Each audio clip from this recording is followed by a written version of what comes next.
Welcome back, everybody, to Real Estate Daily with the House Heroes. My name is Troy, and today we're going over the hottest headline news in the world on mortgages, real estate, and the housing industry. We have several really good articles that are coming up here, and of course, the big news is going to be what's happening tomorrow with the Fed. But first, we'll start with a CNBC little update here about home builders. Now, all of us believe that the amount of money that it takes for materials and the costs of labor have gone up so much, it's really causing some of the home builders to even be competitive. And so they are slowing down and easing on their building. And this is one of the CNBC articles. It says, we expect home builders to maintain their weakness, says KeyBank's Zenner. And so it doesn't need to be anyone big to tell us about this. We see it coming. We know that lumber charges are up 40%. We know gas is just exploding. And so just even moving materials from one place to the next have gone up, as well as the cost of those materials. So we know that there's weakness there. The demand is slowing down a little bit, as we will see in a few more articles down about interest rates and where are they going. So next particular article here is also from CNBC. It says single-family rent prices are surging at record rate, led by homes in the Sunbelt cities like Miami and Phoenix. And we've been preaching this now for quite a while, knowing that this has been happening, that people shouldn't be waiting to purchase a home because the rents are just going to catch up and surpass what you would be charged on a mortgage, a 30-year mortgage. So we've been saying this, but people need to understand this is not going to go away. This is not transitory, according to some economists. This is here to stay. These higher rents are here. They're not catching up to they actually surpassed what you're making. So more and more the income that you're receiving is actually being spent on things that you're typically spending on every single day. It just keeps going up. There's less of that extra money on the side. We're definitely seeing that the American public is definitely, at least the rental public, is definitely getting squeezed.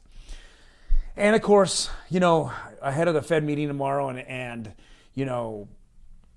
the Federal Reserve Chairman Jerome Powell actually speaking to us, there's an expectation here that we're going to get a 25 basis point rate hike. And that shouldn't stun anyone. That shouldn't move markets. We should all expect that. If we do see a 0.5% rate, well, that shouldn't be too bad either. We should be expecting all that. Things we shouldn't be expecting is no rate increase. And with the inflation going just absolutely crazy, we should be seeing this happen. We need to have this. It's so late in the game that hopefully it's going to take most of the year of rate hikes to actually see some type of slowdown. Inflation is slowing down people from driving as much. More people want to stay home. Food prices are going up. There's not a whole lot you could do about that, but maybe change your diet. But when we're looking at this, it's very, very important. And the real news here isn't so much what has been increased tomorrow. It's what he's forecasting in the future and how he says it. It's the way he says it that moves markets. It's not so much the actual idea of it going up or down. So I say this in all sincerity. The markets are going to go up or going to go down tomorrow. And they're going to go up big or they're going to go down big. And it's going to inhaling what exactly Jerome Powell says and the press conference after the announcement of the rate hike itself. And another CNBC is wholesale inflation climbed 0.08 in February, lower than estimated, but still 10% from last year. Well, one thing I say about this, and they've changed the way that they are calculating inflation now. So all the numbers in my eyes and in most of the Americans' eyes is just a bunch of BS. We know that gas has gone up over the last 2 years, has doubled. It's gone up 100%. Over last year, it's gone up 80%.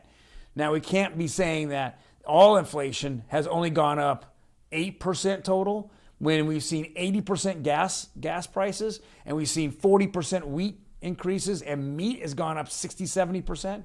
We're just not seeing it. We're not seeing the whole truth out here I think it's political posturing personally, but that's just my opinion. But we know that this is happening, which is going to cause the housing industry to slow down because people are more aware of the inflation that's eating away at their extra money they have every month, extra money they want to put in their mortgages. And so we're seeing that buyers are dropping out or slowing down or even stepping away and saying, hey, it's just too hot. I need to see prices decrease or inflation decrease for me to get back in and have a comfortable mortgage, a monthly mortgage payment. And the very last article here is from, it is from realtor.com, and it says all cash home buyers are 4 times more likely to win a bidding war. We see this all the time. It's probably even higher than that, but we know that cash buyers are coming in, and as long as they are one of the top 1 or 2 offers, they are winning those. It's easy, fast close. But also there has to do with the seller. Does the seller have to buy up, or does the seller have to, are they looking for a quick close? Those are all factors that take in consideration whether they'll take a little bit slightly lower cash offer over a higher financed offer. So those are things to take in consideration. But for most sellers, they're going to take a cash offer, cut down all contingencies, if not to 0, and get a quick close, like 14 days. And then the ugliness begins. It's Optimal Blue. It's the Black Knight who comes out with, regional as well as nationwide mortgage interest rates on a daily basis. And there is nothing good about this. It's bring your daughter to the slaughter because the rates are just getting crushed right now. I know there's several different factors, including the war, what's happening with the Fed tomorrow.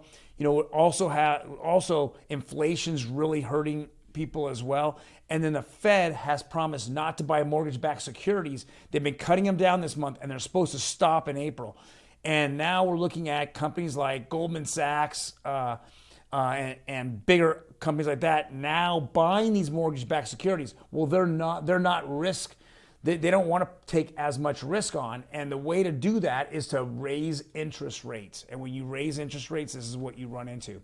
So the 30-year conforming or conventional now went up 0.15 basis points, almost as much as what the Fed is considering doing tomorrow. So now they're at 4.42, which is now really taking down a lot of people who have, approval letters. You have to go reassess that approval letter because now you have been approved for less house than you had, let's say, a week or 2 ago. And then if I jump all the way across the board to the 30-year fixed, 4.42, it's actually identically the same as a conventional. We're reaching 4.5. That was my prediction for this year, is 4.5. I repredicted at 4.75. We're probably going to see that. If we run into that 4.475, we're going to have a stagnant housing market. We're not going to have any refis. They're going to be gone. We're going to have buyers roll up and say, hey, with inflation and higher interest rates, I can afford less. And then sellers are going to come in and say, hey, the house down the street 2 months ago sold for X. Mine should sell for Y and Z. And so I'm expecting more. That's the reason why I put my house on the market, was I either want to get out of the state of California or I want to get as much money as I can and accumulate now and figure out something in the future. So with that being said, they're not going to go, and a lot of these sellers are not going to want to budge or lower their price unless they have to. They are forcing to move or forcing to go out of state. So with that being said, the prediction I have is that we're going to have a stagnant, I call it the word stagnant, housing market for the next 6 months, if not to the end of the year. Unless inventory comes on and interest rates stay lower, we're just going to see sellers want way too much money for their homes and buyers not willing to pay for that. Well, guys, thank you very much for watching us today. If you like our content, please hit the like button. If you want to see when these are dropped, hit the notification button and YouTube will notify you that these videos are available so you can to watch. All right? Hope you guys are having a fantastic day, and I will see you tomorrow, Wednesday, when the Fed makes a decision.